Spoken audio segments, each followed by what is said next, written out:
Hi guys! So ayan, may nagtatanong sa atin kung paano ako nag-apply sa Taiwan. First step, kuha ka bato, pukpuk mo sa ulo mo. Charot! Huwag ganun. Ayan, maghanap ka lang ng agency na hiring sa Taiwan. Like sa akin, iQuest International Manpower Agency. So yung friend ko kasi nakapunta na, nakaalis na siya at nandun na siya sa Taiwan. Sa agency na to. Pero may mga ibang other agencies pa na trusted. Hanapin nyo na lang. Hindi ko alam isa-isa yung mga legit na agency dito sa Pilipinas. So, ikukwento ko na lang paano ako nag-end up na mag-apply sa Taiwan kahit wala yun sa plano ko.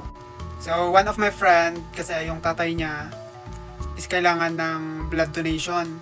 So, ako, as a matinong tao, So, ayun, nag-volunteer ako, sinabi ko, sige, magdo-donate ako para sa papa mo. And then, ang ending, hindi ako pwedeng mag-donate ng dugo sa tatay niya kasi na-vaccinan nga ako ng anti-rabies vaccine and 1 year pa yon. After 1 year bago ka pa pwedeng mag-donate ng blood. So ayun, nagkwentuhan kami about sa application namin sa abroad, ganyan nga. Eh siya, flight na niya nung month na magdo-donate nga ako sa papa niya. At nagulat talaga ako nun. Kasi parang 1 to 2 months lang siya nag-process at aalis na siya.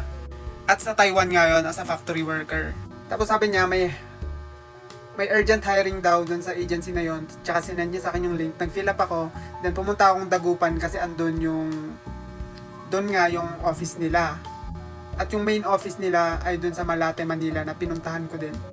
So ano nga ba yung first step bago pag-apply?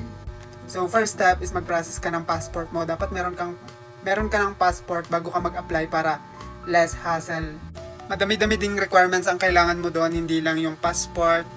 Kailangan mo din ng Senomar, yung national ID, birth certificate, SSS, UMID, ganyan. Pagkatapos mong ma-process yung mga requirements na yun na ibibigay sa'yo, pupunta ka sa office nila para mag-physical examination para sa assessment. So, ang gagawin nyo doon, Ichihara test, yung bilog-bilog na ganon, tapos kailangan mong mabasa yung, parang ano ba, color blind test, gano'n. Tapos, i-measure din yung height and weight. Then, yung bilis mo, speed. Then, physical strength. Kasi pagbubuhatin ka doon ng 25 kilos. Pero magaan lang naman yun. Tsaka, push up na 20. Yun lang. After nun, mag-aantay ka na ng interview. Exam pa muna. Pag nakapasa ka ng exam, mag-interview na kayo. At kung papalarin kang makapasa sa exam at makapasa sa interview, hindi pupunta ka ng Taiwan. Pero kung hindi, tulad ko, magstay ka dito. Pero yun nga, kung mag-a-apply kayo ng abroad, dapat may extra pera kayo na gagamitin nyo sa pang-process ng mga documents nyo. Tapos pagpupuntang Manila, accommodation, kung ayaw nyong matulog sa parking lot ng main office nila. Like in my experience, yung mga kasabayan kong nag-exam, natulog lang sila sa may parking lot para sila yung mauna sa pila. Madaming effort, madaming time din ang i-google mo dyan.